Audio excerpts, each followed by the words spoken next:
Morning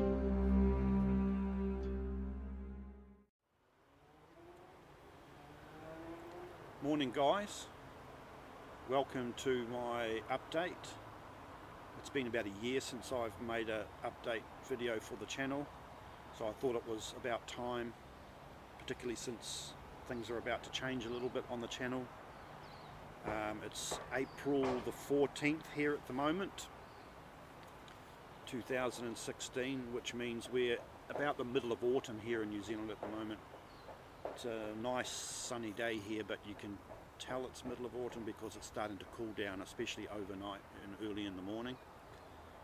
So as I said, it's been about a year since I've done a channel update, so I thought it was time, while I had a break during the week, to make this video to let you know what I've got planned ahead for the channel. And the first thing that I wanted to point out was that really, now that I've been on YouTube for roughly a year, that first year I had intended to be really just to see whether I actually wanted to get involved in the whole YouTube thing, and I decided that I do. Also to learn the ins and outs of having a YouTube channel and trying to produce good quality video.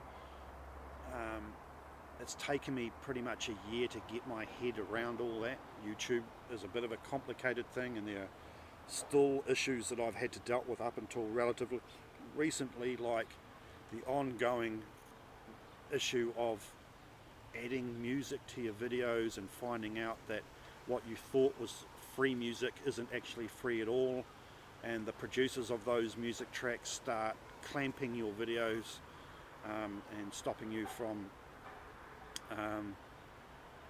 monetizing them or anything like that. Not that that really worries me, because I have no intention at the present of monetizing my channel, but it's just that there's a lot of weird stuff going on in the background when it comes to producing videos that you've got to be like real careful of, and it's taken me about a year to get my head around all that stuff.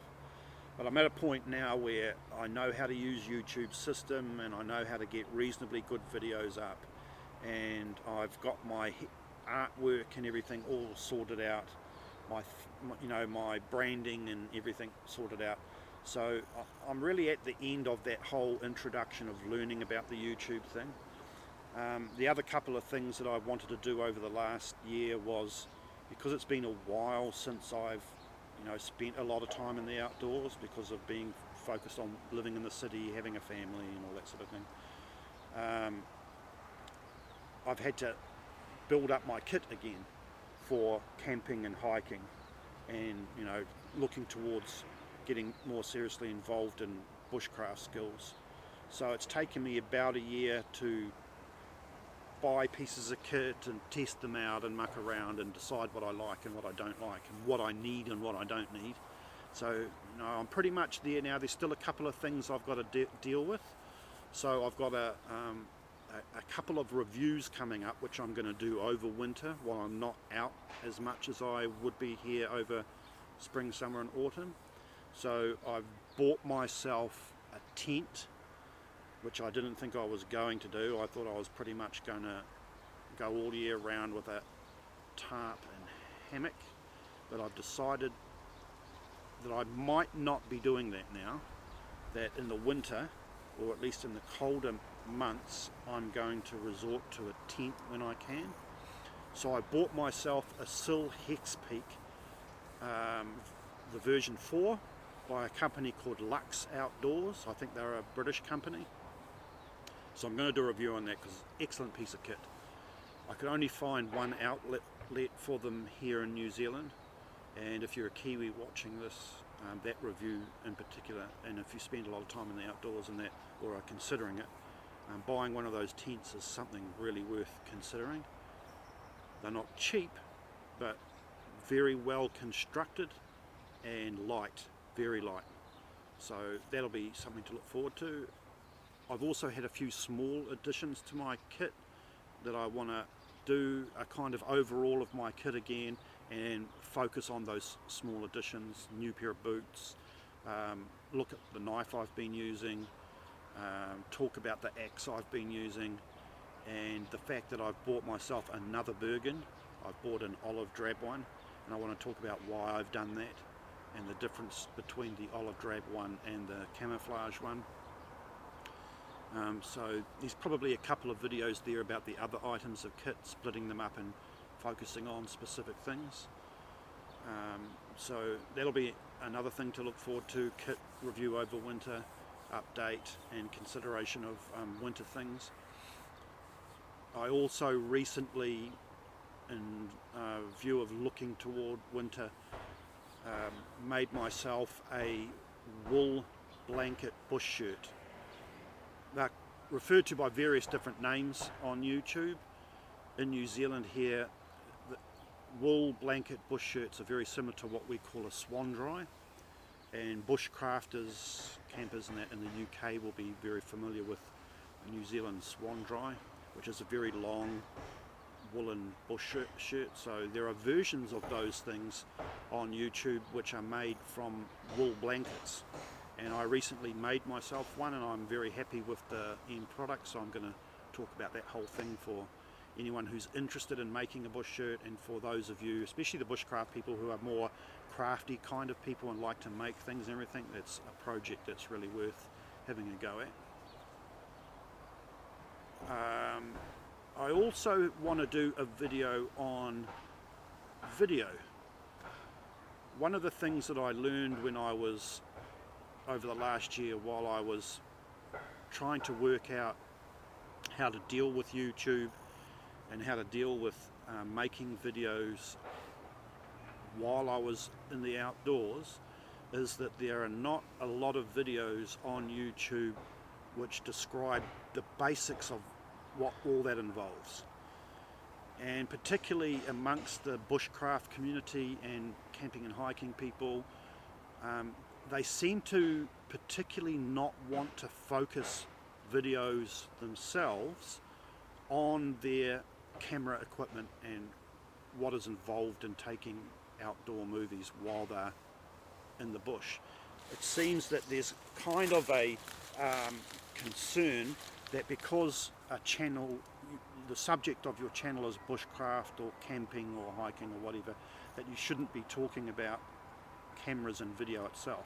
Even though some of people that have channels in this general genre will talk a little bit about their cameras, and you get to see their camera equipment occasionally, sometimes more or less by accident.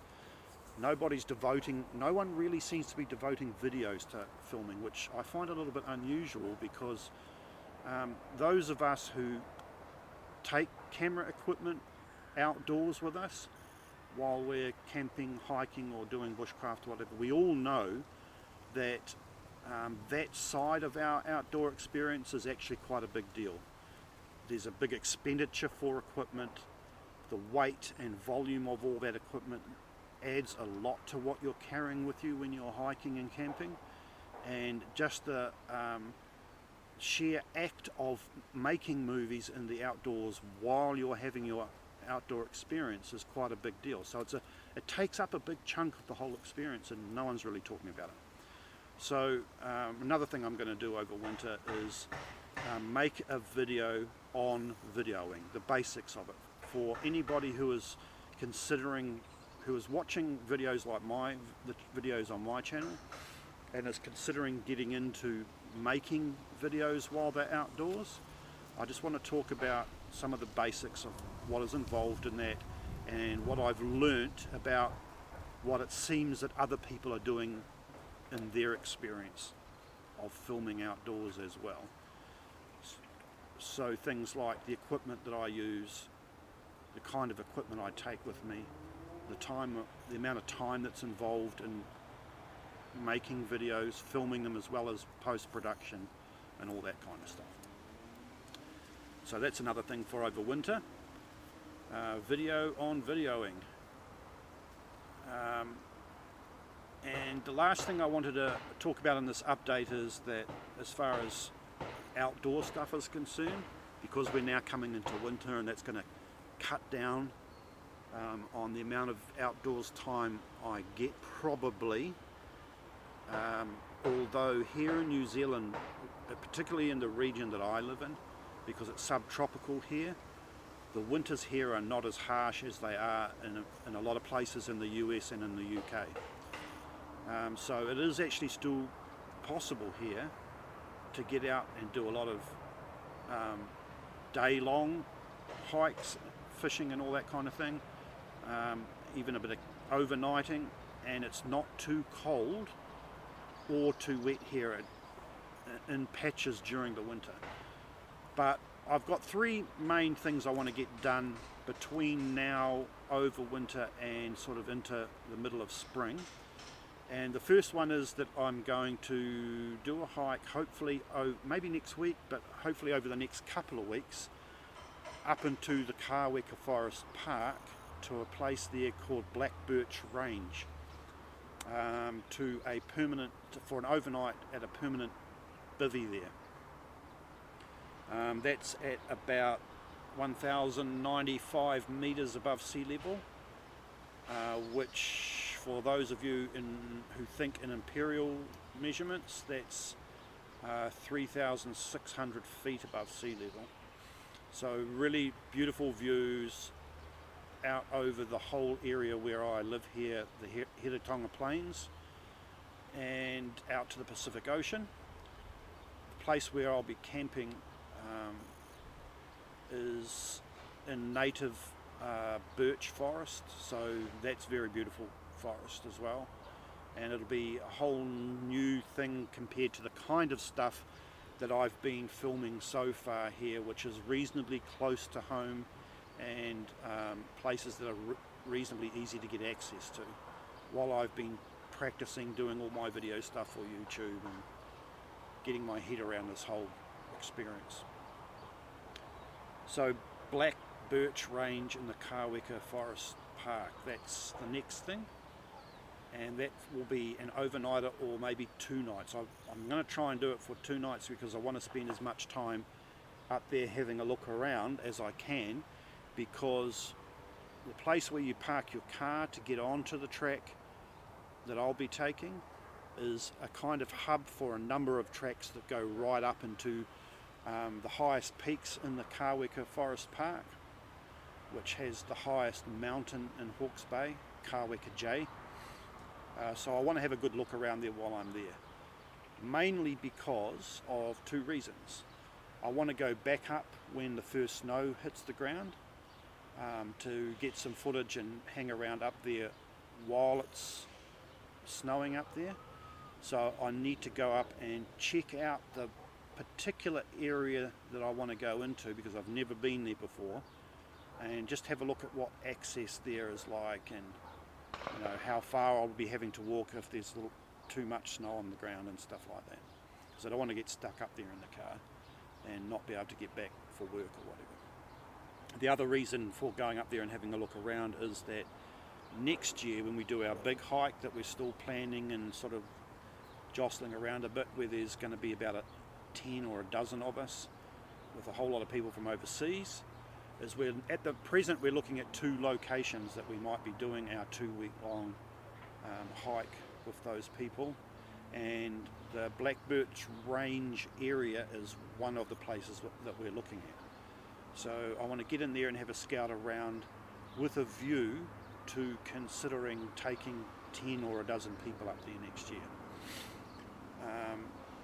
So the second thing I want to get done over this winter is to get back up there in the snow, and to possibly do an overnight in the snow up there, mainly to get my kit for winter sorted out, and to have a really good think about whether I really want to be doing winter camps at that kind of an altitude, between 3,500 feet and about 5,000 feet, which is the top of Kāweka J. Then the third thing I want to do is go back to a place that I filmed previously, Mangatutu Hot Springs. I made a video there on New Year, just gone. And from the Mangatutu Hot Springs, I want to take the Tipuia track up the Mohaka River to the Tipuia Lodge. that is probably going to have to wait until mid-spring this year, you know, towards the end of the year, because access to that area requires driving the car through a ford, and after winter, when the snow's melting, that ford will probably not be passable by the car, and so I won't be able to get into the area to do the hike.